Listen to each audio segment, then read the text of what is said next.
Film की शुरुआत एक अंधेरी रात से होती है जहां इंस्पेक्टर चिदम्बरम अपने सीनियर इंस्पेक्टर वेंकटेश को जंगल में यहाँ वहां ढूंढ रहा होता है। वो वेंकटेश को घायल अवस्था में एक जगह पड़ा हुआ देखता है और जब वो उसके पास आकर उसे पलटता है तो देखता है कि उसका चेहरा काट कर किसी ने स्माइल की आकृति बना दी है। तभी वहां से एक गाड़ी गुजर रही होती है। वो उसे रोकने की कोशिश करता है लेकिन उसके न रुकने पर वो उसका पीछा करने लगता है। रास्ते में उसकी गाड़ी एक पेड़ से टकराकर पलट जाती है। वो गाड़ी वापस उसके पास आकर रुकती है। एक आदमी हथौड़ा लेकर उसकी तरफ बढ़ता है जिसका चेहरा नहीं दिखाया जाता। वो चिदम्बरम के पास आकर रुकता है और कहता है कि तुम्हारी ही वजह से मैंने दोबारा हत्याएं शुरू की हैं। मैं तुम्हें अभी नहीं मारूंगा, लेकिन मैं तुम्हारा वो हाल कर दूंगा कि तुम रोशनी से भी डरने लगोगे, और जिस दिन तुम रोशनी में वापस आओगे मैं दोबारा हत्याएं शुरू कर दूंगा। चिदम्बरम घायल अवस्था में ही अपनी जेब से पिस्तौल निकालता है और उसकी टांग पर गोली मारकर उसे घायल कर देता है। इसके बाद किलर उसे वहीं छोड़कर चला जाता है। कहानी को अगले 5 साल बाद दिखाया जाता है जहां चिदम्बरम अपने घर पर होता है। डॉक्टर उसे बताती है कि उसका अल्जाइमर बहुत तेजी से बढ़ रहा है और उसके पास सिर्फ 1 साल है। 1 साल के बाद वो फिजिकली तो पूरी तरह ठीक हो जाएगा, लेकिन उसके बाद वो अपनी याददाश्त पूरी तरह से खो देगा। अपनी यादों को बचाने के लिए उसे सभी बातों का रिकॉर्ड रखना होगा। डॉक्टर उसे स्ट्रेस न लेने और आराम करने की सलाह देती है। उसके वहां से जाने के बाद चिदम्बरम उसकी बातों को याद करता है और उसने जितने भी केस सॉल्व किए थे उन्हें एक कंप्यूटर पर लिखना शुरू कर देता है। चिदम्बरम ने अपने सर्विस में अब तक 100 से ज्यादा मर्डर केस सॉल्व किए थे। वो उन सभी को एक किताब के रूप में लिख लेता है। अपनी इसी किताब को लॉन्च करने के लिए वो एक प्रेस कॉन्फ्रेंस करता है और सभी पत्रकारों को बुलाता है, जहां उनसे पत्रकार एक एक करके सवाल पूछते हैं। एक पत्रकार उससे पूछता है कि आपने इस किताब के आखिरी पेज स्माइल मैन को खाली रखा है, क्या आप बता सकते हैं कि आपने ऐसा क्यों किया है? क्योंकि स्माइल मैन को आपके ही एक साथी वेंकटेश ने एनकाउंटर में मार दिया था। क्या आप ये कहना चाहते हैं कि आपके साथी ने केस क्लोज करने के लिए झूठ बोला था? क्या आपको अपने डिपार्टमेंट पर भरोसा नहीं है? पत्रकारों की इन बातों को सुनकर चिदम्बरम एक छोटी बच्ची को याद करने लगता है। वो बच्ची उससे कह रही होती है कि मुझे बचा लीजिए अंकल, क्योंकि उस लड़की को इसी स्माइल मैन ने मारा था और चिदम्बरम उसे बचा नहीं पाया था। ये सोचकर वो घबराने लगता है और डॉक्टर उसे वहां से लेकर चली जाती है। हॉल के बाहर चिदम्बरम को वेंकटेश का बेटा अरविंद मिलता है। वो उससे कहता है कि उसका सीआईडी ब्रांच में ट्रांसफर हुआ है। अरविंद उसे उसके घर पर छोड़ने के लिए कहता है। रास्ते में अरविंद चिदम्बरम से पूछता है कि मेरे पिता जिस दिन गायब हुए थे उस दिन वो आपके साथ थे और उसके बाद से उनका कुछ भी पता नहीं चला। क्या आप बता सकते हैं कि उस दिन क्या हुआ था? चिदम्बरम उससे कहता है कि वो दिन मैं आज तक नहीं भूल सकता और तुम्हें जल्द ही पता चल जाएगा। वो उसे रास्ते में ही उतरने के लिए कहता है। घर पहुंचकर वो अपनी किताब लॉन्च होने वाली बात को रिकॉर्ड कर लेता है। अरविंद अपनी ज्वाइनिंग के लिए सीआईडी ऑफिस पहुंच जाता है, जहां का सीनियर उसे बताता है कि अगर तुम्हारे अंदर तुम्हारे पिता से आधी काबिलियत भी होगी तो हमारा डिपार्टमेंट नंबर 1 पर पहुंच जाएगा। वो उसे आज से ही ज्वाइन करने के लिए कहता है। चिदम्बरम एक रिटायर्ड क्लर्क वीरैया के घर जाता है। वहां पहुंचकर वो उससे कहता है कि मुझे 4 ऐसे लोगों की लिस्ट चाहिए जो अपने पैसे के दम पर रिहा हो गए थे। वो उससे कहता है 4 क्या सर, मैं 40 की लिस्ट ला सकता हूँ। इतना कहकर चिदम्बरम उसे खर्चे के लिए 2 लाख रुपए देता है। वीरैया कहता है किसकी क्या जरूरत है सर? वो कहता है मैं चाहता हूँ कि तुम उन चारों का पीछा करो और यह भी देखो कि कोई और उनका पीछा तो नहीं कर रहा। वीरैया उसे उन 4 लोगों की लिस्ट देता है, जिनमें पहला नाम विनोद भंडारी का होता है, जो एक चिट फंड कंपनी चलाता है और लोगों का पैसा खाकर आलीशान जिंदगी जी रहा होता है। दूसरा नाम रविचंद्रन का होता है, जिसने अपनी ही बेटी का मर्डर किया था और पैसे देकर जेल से बच गया था। तीसरा नाम श्रीनाथ का होता है, जो अवैध रूप से दारू बनाता है और जिसकी दारू पीकर कई लोग मर गए होते हैं। लिस्ट में चौथा नाम एक हेडमास्टर साईनाथ का होता है, जो ट्यूशन पढ़ाने के बहाने से छोटी बच्चियों का शोषण करता है, जिससे परेशान होकर एक लड़की ने सुसाइड भी कर लिया था। चिदम्बरम सबसे एक एक करके मिलता है और वीरैया उन सभी का रिकॉर्ड रखने के लिए उसका फोटो खींच लेता है। एक रात साईनाथ अपने स्कूटर से कहीं जा रहा होता है, तभी किलर अपनी गाड़ी से उसका पीछा करता है और रास्ते में उसे बंदी बनाकर अपनी गाड़ी में डाल लेता है। वो उसके चेहरे को काटकर स्माइल की आकृति बना देता है और उसे एक कचरे के डिब्बे में डालकर वहां से चला जाता है। अगले दिन एक सफाई कर्मचारी पुलिस को लाश के बारे में सूचना देता है।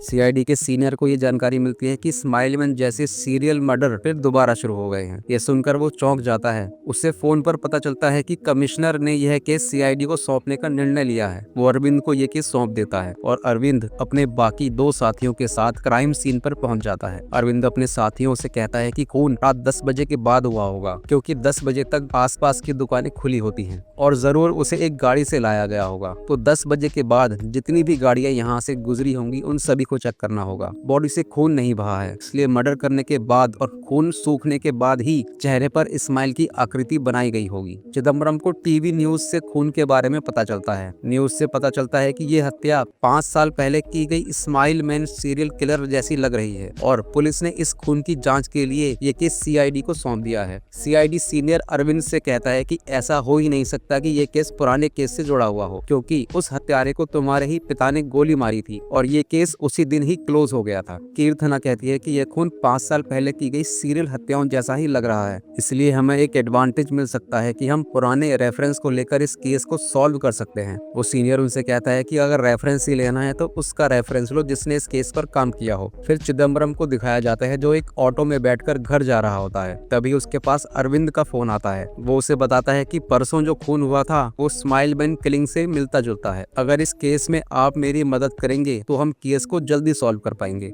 अरविंद उसे दोबारा से फील्ड में काम करने से पहले डॉक्टर से कंसल्ट करने के लिए कहता है। अगले सीन में चिदम्बरम और अरविंद को अस्पताल में दिखाया जाता है, जहां अरविंद डॉक्टर पर चिदम्बरम से दोबारा काम करने के लिए दबाव डालता है, लेकिन डॉक्टर उसे मना कर देती है और कहती है कि इनकी मेमोरी अगले 1 साल में पूरी तरह से चली जाएगी। अगर वो अपनी मेमोरी को 1 महीने में ही गंवाना चाहते हैं तो आपकी मर्जी। ये बात सुनकर अरविंद उसे काम करने से मना कर देता है, लेकिन वो उसे यह पूछता है कि आपने अपनी किताब में स्माइल मैन वाला चैप्टर खाली क्यों रखा है? आपकी किताब लॉन्च हुए अभी 1 हफ्ता ही हुआ है और किताब के लॉन्च होते ही पहले की तरह हत्याएं शुरू हो गई हैं। क्या स्माइल मैन अभी भी जिंदा है? चिदम्बरम अपनी एक्सीडेंट वाली रात को याद करता है जिसमें वह किलर उससे कहता है कि अगर तुम दोबारा रोशनी में आए तो मैं हत्याएं दोबारा शुरू कर दूंगा। ये सोचकर उसके सिर में दर्द होने लगता है और डॉक्टर अरविंद को बाहर जाने के लिए कहती है, लेकिन चिदम्बरम अरविंद को रुकने के लिए कहता है और उससे कहता है कि मैं इस केस पर जरूर काम करूंगा, क्योंकि मैं मतलब ही नहीं होना चाहता। अगर मैं ऐसा करूंगा तो और भी हत्याएं होंगी। चिदम्बरम सीआईडी डिपार्टमेंट को दोबारा ज्वाइन कर लेता है। चिदम्बरम अपना वॉइस रिकॉर्डर शुरू कर देता है और अपनी टीम से केस के बारे में डिस्कस करने लगता है। बात करते करते वो कहीं खो सा जाता है। यह देखकर सब लोग हैरान हो जाते हैं। फिर वो अपने कान में अभी हुई बात की रिकॉर्डिंग को दोबारा सुनने लगता है। वीरैया अखबार में देखता है कि हेडमास्टर का मर्डर हो गया है और अपने मन में सोचता है कि इसी की डिटेल्स तो मैंने चिदम्बरम सर को दी थी। अगले सीन में चिदम्बरम पूरे दिन में क्या क्या हुआ है उसकी रिकॉर्डिंग कर रहा होता है। वीरैया चिदम्बरम के पास कॉल करता है और उससे बताता है कि जिसकी डिटेल्स मैंने आपको दी थी उसका मर्डर हो गया है। वो कहता है कि ये बात मैं जानता हूँ, लेकिन बाकी बचे तीनों का ध्यान से पीछा करो और मुझे अपडेट देते रहो। अगर कोई खतरा नजर आए तो वहाँ से तुरंत निकल जाना। रात को चिदम्बरम अपनी टीम के साथ उसी कचरे के डिब्बे के पास पहुँचता है जहाँ से लाश मिली थी। वो उसे खोलकर देखता है और सबूत ढूंढने की कोशिश करता है। तभी वहाँ एक भिखारी आता है और कचरे के डिब्बे में कुछ खाने के लिए देखने लगता है। उसे खाने के लिए कुछ भी नहीं मिलता। चिदम्बरम उससे पूछता है कि क्या तुम डेली यहाँ खाना खाने के लिए आते हो? वो कहता है हाँ सर, मैं डेली यहाँ आता हूँ। चिदम्बरम उससे पूछता है क्या तुम्हें परसों रात इसमें कुछ खाना मिला था? वो कहता है सर, मैं परसों यहाँ आया था, लेकिन ढक्कन खोलने से पहले ही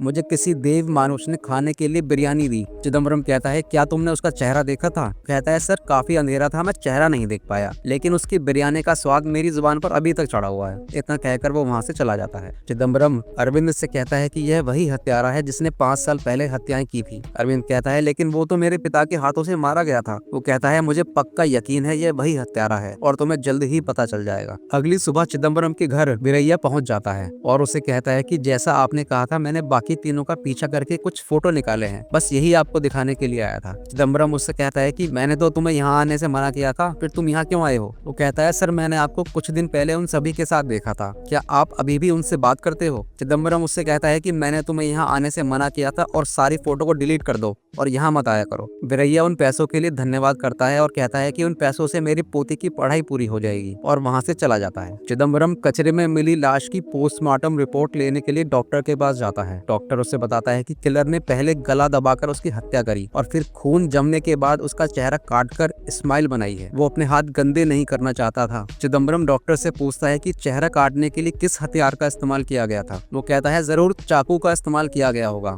ऐसा परफेक्ट कट तो मेरी मशीन भी नहीं कर सकती। उसने मर्डर के बाद कोई सबूत नहीं छोड़े हैं, इसका मतलब है अगला मर्डर जरूर करेगा। वो कहता है यही तो मैं चाहता हूँ, जिससे वो और भी कॉन्फिडेंट हो जाएगा और गलती जरूर करेगा। ये सारी बातें वो एक रिकॉर्डर में रिकॉर्ड कर लेता है है और वहाँ से चला जाता है। लेकिन बाहर पहुँचने के तुरंत बाद ही वो वापस आ जाता है और डॉक्टर से दोबारा से पोस्टमार्टम रिपोर्ट देने के लिए कहता है। डॉक्टर उसकी बात को समझ नहीं पाता और कहता है, सर अभी तो आप मेरे पास आए थे और आपके हाथ में जो फाइल है यही तो पोस्टमार्टम रिपोर्ट है। यह सुनकर चिदम्बरम सोचता है कि उसकी बीमारी धीरे धीरे और बढ़ रही है। न्यूज में दिखाया जाता है कि जो हत्याएं की गई हैं वैसी हत्या 5 साल पहले स्माइल मैन किलिंग जैसी ही है, जिसने लगातार 4 हत्याएं की थी और उनका चेहरा काटकर उनके चेहरे पर स्माइल की आकृति बना दी थी। लेकिन कुछ टाइम बाद हत्याएं रुकी थी और कुछ समय बाद एक छोटी बच्ची का कत्ल भी इसी तरह किया गया था। लेकिन सीआईडी इंस्पेक्टर वेंकटेश ने उसका एनकाउंटर कर दिया था। क्या यह कोई नया हत्यारा है या 5 साल पहले डिपार्टमेंट ने किसी बेकसूर को मारकर यह केस क्लोज कर दिया था? ये सारी न्यूज जगह जगह चल रही होती है। फिर एक जोकर को दिखाया जाता है जिसके चेहरे पर स्माइल बनी होती है। वो क्राइम ब्रांच पहुंचकर सबसे यह कहता है कि मैं ही हूँ जिसे तुम ढूंढ रहे हो, मैं ही स्माइल मैन हूँ। यह सुनकर अब लोग उसे पकड़ लेते हैं। अरविंद और बाकी पुलिस वाले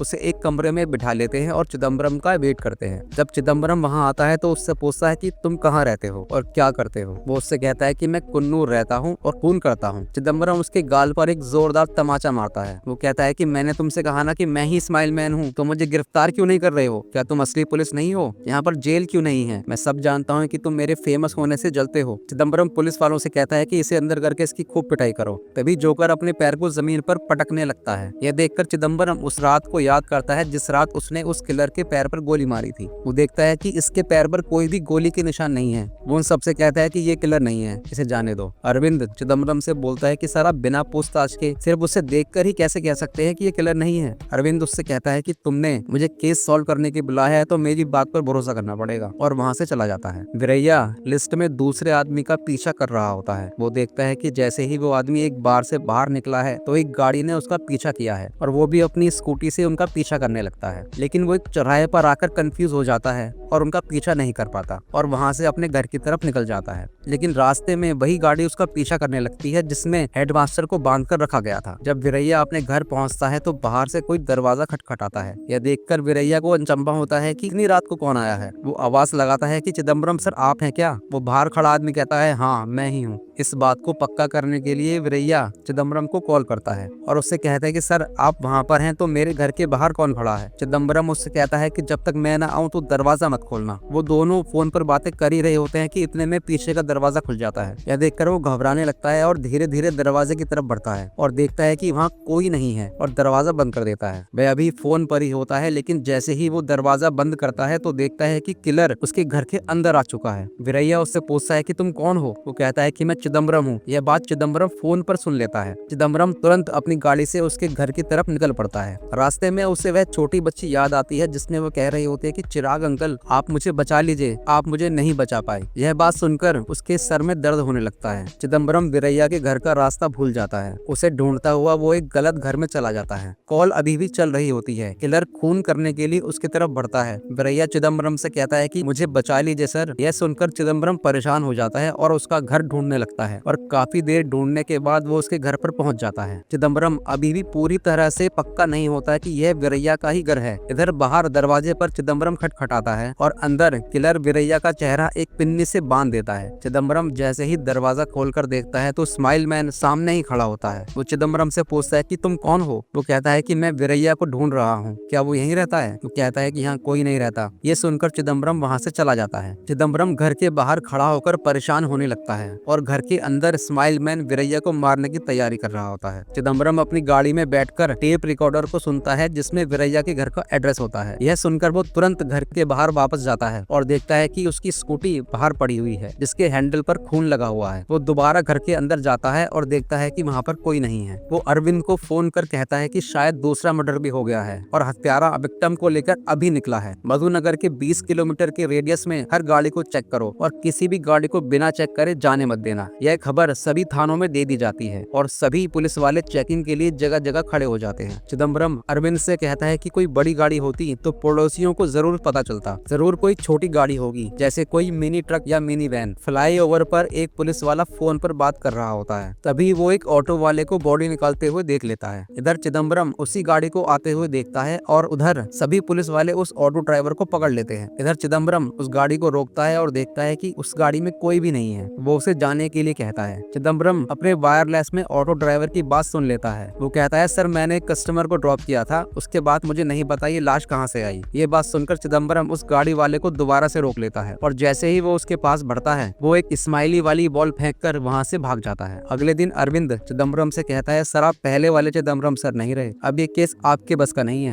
हत्यारा पकड़ा जा चुका है। चिदम्बरम कहता है कि ऑटो ड्राइवर हत्यारा नहीं है। वो उसे बताता है कि अगर ऑटो वाला हत्यारा है तो वो बॉडी लेकर इधर उधर क्यों घूमेगा। जैसा उसने कहा था कि उसने 2 किलोमीटर पहले एक सवारी को उतारा था, तो उस रास्ते का सीसीटीवी फुटेज देखो, वहाँ से जरूर कुछ क्लू मिलेगा। सीसीटीवी फुटेज में दिखता है कि उसने पेट्रोल पंप पर पेट्रोल भरवाया था। उस वक्त ऑटो में एक लेडीज सवारी बैठी थी। उसे छोड़ने के बाद वो एक रेड लाइट पर रुका। जब वो वहाँ खड़ा था तभी उसके साइड में एक मिनी ट्रक आकर रुकता है। चिदम्बरम उस ट्रक को पहचान लेता है। उसके अंदर से धुआं निकलता है जिसके कारण उसे उल्टी होने लगती है। वो अपने ऑटो से उतरकर उल्टी करने लगता है। इसी का फायदा उठाकर किलर ने लाश को ऑटो में रख दिया। अरविंद उस ऑटो ड्राइवर से पूछता है कि क्या तुमने उसका चेहरा देखा था। वो कहता है, सर काफी अंधेरा था इसलिए मैं नहीं देख पाया। वो कहता है, उस गाड़ी से एक गाने की आवाज आ रही थी, जैसा कि भूत की पिक्चरों में सुनाई देता है वैसा ही। चिदम्बरम अरविंद से कहता है कि मैं केस छोड़ रहा हूँ क्योंकि मेरी गलती से एक मासूम की जान चली गई। अगर मैं समय रहते उसे पकड़ लेता तो शायद उसकी जान नहीं जाती। अरविंद कहता है, सर मैं आपको फोर्स तो नहीं करूंगा, लेकिन मैं एक बात जरूर जानना चाहूंगा कि आपको कैसे पता चला कि किलर बॉडी लेकर घूम रहा है। चिदम्बरम कहता है कि मैं हार गया, मेरी वजह से एक और जान चली गई। अरविंद कहता है, मैं समझा नहीं सर। चिदम्बरम कहता है, मैं और ज्यादा देर रुका तो वो भी बता दूंगा जो नहीं बताना चाहता। अगले सीन में स्माइल मैन को पीछे से दिखाया जाता है, जो एक मुर्दा घर में काम करता है और जिसने एक बॉडी पर स्माइल का निशान बना दिया है। अगले दिन अरविंद और कुछ पुलिस वाले वीरैया के घर पर इन्वेस्टिगेशन करने जाते हैं। वो उसकी पोती से पूछताछ करते हैं तो वो उन्हें बताती है कि कुछ दिन पहले मैंने उनसे जॉब प्लेसमेंट के लिए एक कोर्स करने के लिए कहा था, जिसकी फीस बहुत ज्यादा थी, लेकिन उन्होंने फीस का इंतजाम कर दिया था। वो कहता है कि क्या वो रिटायर होने के बाद कहीं और भी काम कर रहे थे। वो इस बात से मना कर देती है। अरविंद उससे कहता है कि आपको इस घर में जो भी चीज उनकी ना लगे उस चीज को ले आओ। वो अंदर जाती है और कुछ पैसे और उसके जूते और एक फाइल लेकर आती है जिसमें उन चारों की डिटेल्स थी। वो कहती है, इन जूतों को उन्होंने कभी भी रिटायरमेंट के बाद नहीं पहना था, ये कुछ कैश मिला है और ये एक फाइल है। अरविंद उस फाइल को देखता है जिसमें 4 लोगों की डिटेल्स होती है, जिनमें से एक का मर्डर हो चुका है। अरविंद वीरैया के फोन को अनलॉक करवाता है और देखता है कि उसमें लास्ट डायल नंबर चिदम्बरम का होता है। अरविंद उस फाइल को ले जाकर चिदम्बरम के सामने पटक देता है और कहता है कि ये फाइल मुझे रिटायर्ड क्लर्क के यहाँ से मिली है जिसका मर्डर हो चुका है। मुझे इस फाइल में पहले विक्टिम की डिटेल मिली है। पिछले 2 हफ्ते में 10 से ज्यादा बार आपकी उससे बात हुई थी, क्या ये सिर्फ एक इत्तेफाक है। और कहता है कि मरने से कुछ देर पहले ही उसने आपसे बात करी थी। अरविंद चिदम्बरम के सामने हथकड़ी रख देता है और कहता है कि मैं जानता हूँ कि हत्या आपने नहीं की, लेकिन ये भी जानता हूँ कि आपको पता है कि हत्यारा कौन है, इसीलिए पहले ही दिन आपने कहा था कि हत्यारा अभी जिंदा है। वो कहता है कि अगर हत्यारा जिंदा है तो मेरे पिता ने जिसे मारा वो कौन था। फिर कहानी को फ्लैशबैक में दिखाया जाता है जहाँ चिदम्बरम उसे बताता है कि तुम्हारे पिता की वजह से हमारे डिपार्टमेंट का ही नहीं बल्कि पूरे स्टेट का नाम रोशन हुआ था। वो कहता है कि मैं तुम्हारे पिता के अंडर काम करता था और मैंने उनसे बहुत कुछ सीखा था। वो कहता है कि 4 हत्या होने के बाद ये केस हमारे डिपार्टमेंट को सौंपा गया था और 1 हफ्ते बाद तुम्हारे पिता का रिटायरमेंट था, इसीलिए वो चाहते थे कि ये केस 1 हफ्ते के अंदर सॉल्व हो जाए ताकि रिटायरमेंट से पहले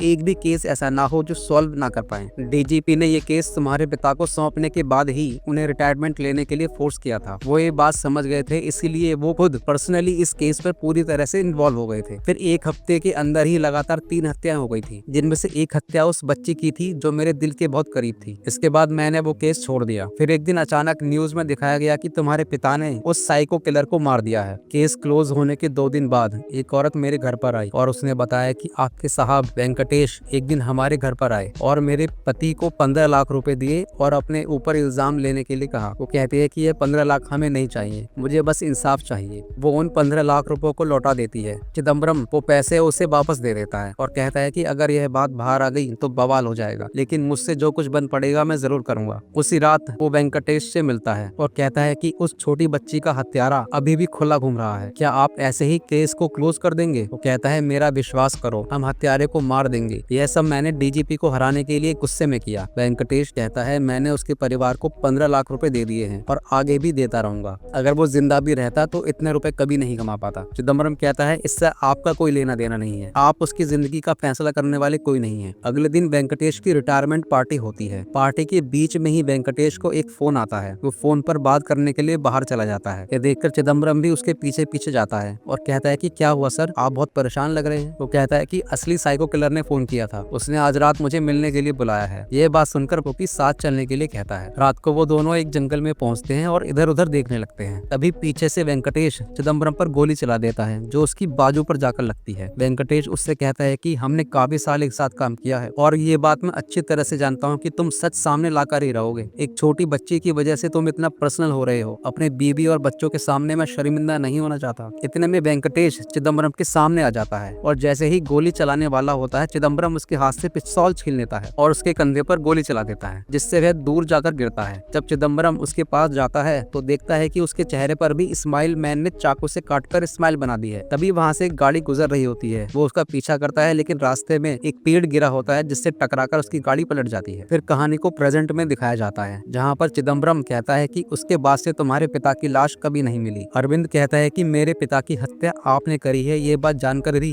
मैं आपके सामने आराम से बात कर रहा हूँ, क्योंकि मेरे पिता ने एक मासूम की हत्या की थी। आप जानते हैं कि कातिल का अगला टारगेट कौन है? बताइए सर, वो किसको मारना चाहता है? वो कहता है कि मुझे नहीं पता कि वो किसे मारना चाहता है, और अरविंद वो फाइल वहाँ से लेकर चला जाता है। अरविंद अपने ऑफिस पहुंचकर टीम से कहता है कि हमें चिदम्बरम सर की पास्ट लाइफ के बारे में इंक्वायरी करनी होगी और फाइल में बचे बाकी 3 लोगों पर नजर रखने के लिए कहता है। एक पुलिस वाला कहता है कि पोस्टमार्टम रिपोर्ट आ गई है, जिसे देखकर लगता है कि दोनों मर्डर को एक ही इंसान ने किया है। अरविंद और उसकी टीम सॉल्व किए गए पुराने केसेस की इंक्वायरी करती है और जगह जगह जाकर सभी से उनके बारे में बात करती है। वो इन 3 लोगों की भी जानकारी इकट्ठा करते हैं जो फाइल में बचे हुए थे। अरविंद कीर्थना से कहता है कि 5 साल पहले 4 हत्याएं अलग अलग जगह पर हुई थी, लेकिन उसके 4 महीने बाद 3 हत्याएं आसपास हुई थी। वो कहता है कि बाकी की जो 3 हत्याएं हुई थी वो चिदम्बरम सर के घर के आसपास ही हुई थी, जिसमें एक छोटी बच्ची की हत्या भी हुई थी। यह बच्ची उसी नर्स की बेटी है जिससे चिदम्बरम सर शादी करने वाले थे। अरविंद अपने सीनियर से कहता है कि जब तक चिदम्बरम सर 4 साल तक एक्टिव नहीं थे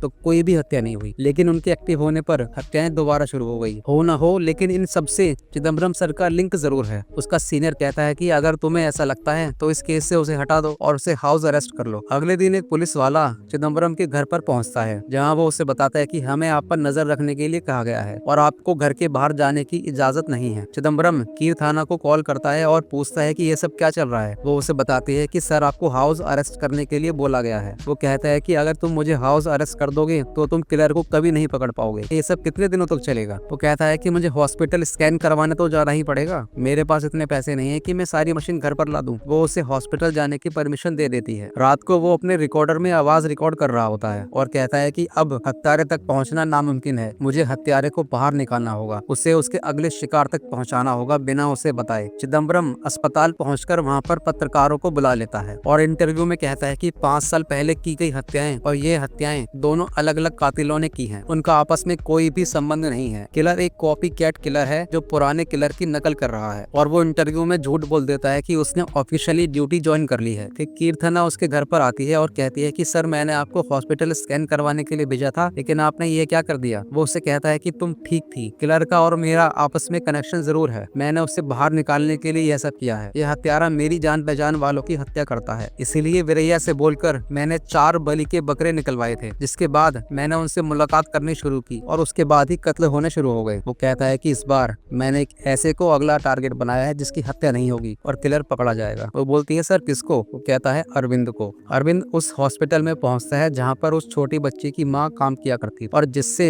चिदम्बरम शादी करना चाहता था। वहां एक चपरासी उससे कहता है कि उसकी मौत तो काफी साल पहले ही हो गई थी। जिस दिन उसने अपने बच्चे की बॉडी देखी उसी दिन उसने सुसाइड कर लिया था। और इससे ज्यादा अगर आपको कुछ जानना है तो मुर्दा घर में प्रभु नाम का एक आदमी मिलेगा, वो आपको इसके बारे में और जानकारी दे देगा। इधर चिदम्बरम कहता है कि यह हत्यारा खुद को साबित करने के लिए पुराने केस से जुड़े हुए लोगों को मारेगा और यह बताएगा कि पुराना हत्यारा और नया हत्यारा एक ही है। इसलिए मैंने अरविंद को अगला निशाना बनाया है, क्योंकि उसके पिता ही इस केस में तहकीकात कर रहे थे और जिन्होंने झूठ बोलकर किसी बेगुनाह को मारा था। अरविंद मुर्दा घर में पहुंचता है जहां पर रेडियो में वही गाना चल रहा होता है जो उस ऑटो ड्राइवर ने उस वक्त सुना था जब वो रेड लाइट पर रुका हुआ था, और पहली बार स्माइल मैन किलर का चेहरा दिखाया जाता है। अरविंद उससे कहता है कि क्या तुम नर्स चित्रा के बारे में कुछ जानते हो? वो कहता है कि चित्रा मेरी बहन जैसी थी, उसकी एक बेटी भी थी और वो दोनों ही आपस में खुश रहते थे और उन्हें किसी और से मतलब नहीं था। अरविंद कहता है कि चित्रा तो नर्स डिपार्टमेंट में थी और तुम यहाँ पर, तो तुम उसके बारे में इतना सब कुछ कैसे जानते हो? वो कहता है सर मैं आपको पहले ही बता दिया है कि मैं उसे अपनी बहन मानता था। वो उसे अपना कार्ड देकर चला जाता है और कहता है कि अगर तुम्हें और कोई भी जानकारी देनी हो तो मुझे कॉल कर देना। प्रभु उस बॉडी पर से कपड़ा हटाता है जिसे वो फ्रीजर में रखने देने वाला होता है, लेकिन वो जैसे ही उसके चेहरे पर से कपड़ा हटाता है तो दिखाया जाता है उसके चेहरे पर भी स्माइल की आकृति बनी हुई है। इधर कीर्थना कहती है कि अगर यह सब सच है तो हमें डिपार्टमेंट को बताना पड़ेगा। चिदम्बरम कहता है कि अगर हमने बता दिया तो किलर अलर्ट हो जाएगा और हम उसे पकड़ नहीं पाएंगे। वो कहती है कि ऐसे तो उसकी जान खतरे में आ जाएगी। वो कहता है कि ऐसा मैं बिल्कुल नहीं होने दूंगा। कीर्तना कहती है कि परसों अरविंद की सगाई है। चिदम्बरम कहता है कि किलर वहाँ पर जरूर आएगा। चिदम्बरम पुरानी फाइल्स को खंगाल रहा होता है और देखता है कि उसमें उसी औरत की तस्वीर है जिसने कहा था कि मेरे पति को धोखे से मारा गया है। वो जल्दी से अपनी गाड़ी लेकर उसे बचाने के लिए निकल पड़ता है। रास्ते में वो औरत अपने घर जा रही होती है, लेकिन पीछे से स्माइल मैन गाड़ी लेकर उसका पीछा करने लगता है। इधर चिदम्बरम भी उसी की तरफ बढ़ रहा होता है, लेकिन जैसे ही वो उनके पास पहुंचने वाला होता है तो स्माइल मैन अपनी गाड़ी से उस औरत को टक्कर मार देता है और वो चिदम्बरम की गाड़ी पर जाकर गिरती है। उसकी गाड़ी साइड में खड़े खंबे से टकरा जाती है और स्माइल मैन अपनी गाड़ी को चिदम्बरम की गाड़ी के बिल्कुल बगल में लगा देता है, जिससे उसकी गाड़ी का दरवाजा नहीं खुल पाता। किलर चिदम्बरम की आंखों के सामने ही उस औरत को गाड़ी में डालकर वहाँ से ले जाता है। अगले दिन अरविंद अपने घर पर पहुँचता है, जहाँ पर सगाई की तैयारी चल रही होती है। उसकी माँ घर के अंदर जाती है तो देखती है कि पंखे से उसी औरत की बॉडी टंगी हुई है और उसके चेहरे पर भी स्माइल की आकृति बनी हुई है। उस औरत के गले पर एक नोट बंधा होता है जिसमें लिखा होता है कि क्या मुझे सच में गोली मारी थी? सच बता दो, वरना एक और आखिरी स्माइल तुम्हें गिफ्ट करूंगा। रात में पूरा मीडिया अरविंद के घर पर पहुंच जाता है। पत्रकार उससे पूछते हैं कि उस नोट में लिखा था कि वो नहीं मरा है, क्या आपने 5 साल पहले किसी बेगुनाह को मारा था? वो कहता है कि ये सिर्फ एक कॉपी कैट किलर है जिसने स्माइल मैन की वाइफ को भी टारगेट किया है। रात को चिदम्बरम जब अपने घर पर होता है तो वो अपने टेबल की ड्रॉर में टेप रिकॉर्डर ऑन करके छोड़ देता है और जब वो किलर उसके घर पर आता है तो वो देखता है कि उसकी दीवार पर केस से रिलेटेड काफी सारी जानकारी इकट्ठा है। वो कहता है कि 5 साल पहले मैंने तुम्हें छोड़ दिया था, लेकिन मैं अपनी दी हुई जिंदगी अब वापस ले रहा हूँ, और पीछे से चाकू निकालकर चिदम्बरम पर हमला कर देता है। दोनों की हाथापाई शुरू हो जाती है, लेकिन जैसे ही चिदम्बरम उसे मारने वाला होता है तो वो उससे कहता है कि क्या तुम ये नहीं जानना चाहते कि मैंने ये सब क्यों किया? ये बात सुनकर चिदम्बरम रुक जाता है और वो अपनी कहानी सुनानी शुरू करता है। वो कहता है कि शुरुआत में तो लोग मुझसे मुस्कुराकर बात करते थे, लेकिन बाद में वो बात करना बंद कर देते थे, इसलिए मैं आखिरी बार उनके चेहरे पर मुस्कुराहट छोड़ देता था और एक एक करके उन सभी को दिखाया जाता है जिनकी हत्याएं उसने की थी। वो आगे कहता है कि इसलिए मैंने अपनी पसंद का काम ले लिया। जैसे लोग मुझे पसंद थे, अब मैं उन्हीं के बीच में था और अपनी जिंदगी बहुत खुशी से जी रहा था, और इन सबको बर्बाद करने एक दिन वो मेरी जिंदगी में आई। मेरे काम की वजह से लोग मुझसे बात करना पसंद नहीं करते थे और ना ही मेरे पास बैठते थे, लेकिन वो मेरे साथ बैठकर खाना खाती थी। इसी बात से मुझे उससे प्यार हो गया और एक दिन मैंने उससे शादी के लिए पूछ लिया। उसने कहा कि अगर मेरी बेटी ने हाँ कर दी तो मेरी तरफ से भी बात पक्की है। यह बात सुनकर वो थोड़ा कॉन्फिडेंट हो जाता है और उसकी बच्ची के साथ टाइम बिताने लगता है। वो आगे कहता है कि जब मैं एक दिन उसके घर पर था तो मैंने तुम्हें आते हुए देखा और उसके बच्चे के साथ खेलते हुए देखा। यह देखकर मैं वहाँ से चला गया। एक दिन रात को जब मैं उसके घर पर था तो चित्रा ने अपनी बेटी से पूछा कि अगर ये अंकल हमारे साथ रहेंगे तो क्या तुम खुश रहोगी? उसकी बच्ची ने कहा कि हमारे पास तो चिदम्बरम अंकल है ना, आप उनसे शादी क्यों नहीं कर लेती? ये सुनकर मेरा दिमाग खराब हो गया। वो बच्ची वहाँ से गुस्सा होकर तुम्हारे घर चली जाती है और मैंने खिड़की से तुम्हारी बातें सुनी तो वो तुमसे कह रही थी कि आप मेरी मम्मी से शादी क्यों नहीं कर लेते। यह देखकर मैं वहाँ से चला गया। जब एक दिन मैं उसके घर पर गया तो वो अकेली थी और मैंने उससे कहा कि आप अपनी माँ से मुझसे शादी करने के लिए क्यों नहीं कहती? वो कहती है कि मम्मी ने तो चिदम्बरम अंकल से शादी करने के लिए हाँ कर दी है। वो कहता है कि तुम्हें पता है ना, तुम्हारी मम्मी ने तुम्हारी वजह से हाँ बोला है। अगर तुम मुझसे शादी करने के लिए उन्हें बना लो तो हम तीनों साथ रहेंगे। वो कहती है कि मैं आपको पसंद नहीं करती हूँ। मैंने उससे हंसाने की बहुत कोशिश करी, लेकिन वो डर के मारे वहाँ से भागने लगती है और जब मैंने उसका पीछा किया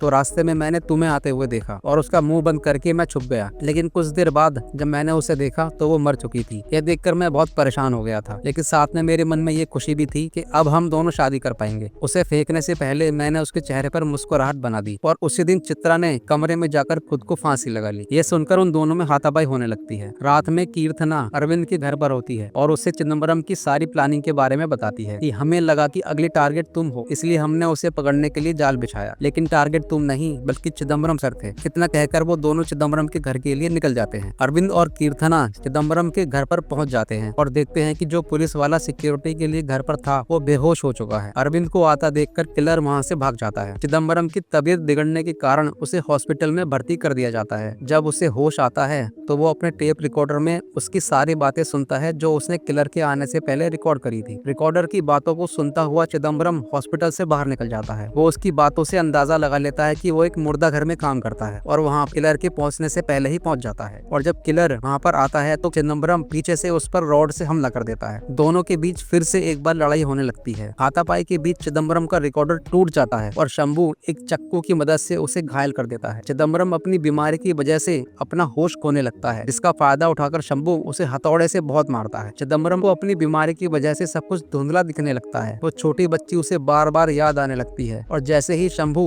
आखिरी बार उसे मारने वाला होता है, चिदम्बरम उसके हाथ से हथौड़ा छीन लेता है और सीधा उसके सर में दे मारता है, जिससे उसकी मौत हो जाती है। फिल्म के अंत में अरविंद एक प्रेस कॉन्फ्रेंस करता है और बताता है कि 5 साल पहले जिसे मेरे पिता ने मारा था वो एक बेगुनाह था और इस केस के असली हीरो चिदम्बरम सर हैं। एक पत्रकार उनसे पूछता है कि चिदम्बरम सर अब कहाँ पर हैं? वो उससे बताता है कि पुलिस वाले का असली साथी उसकी यादें होती हैं और जब उसकी यादें ही उसके साथ ना हो तो उसका जीवन कुछ नहीं होता। और चिदम्बरम को एक अस्पताल में दिखाया जाता है जहाँ पर उसके जैसे और भी मरीज होते हैं और यहीं पर कहानी का अंत हो जाता है।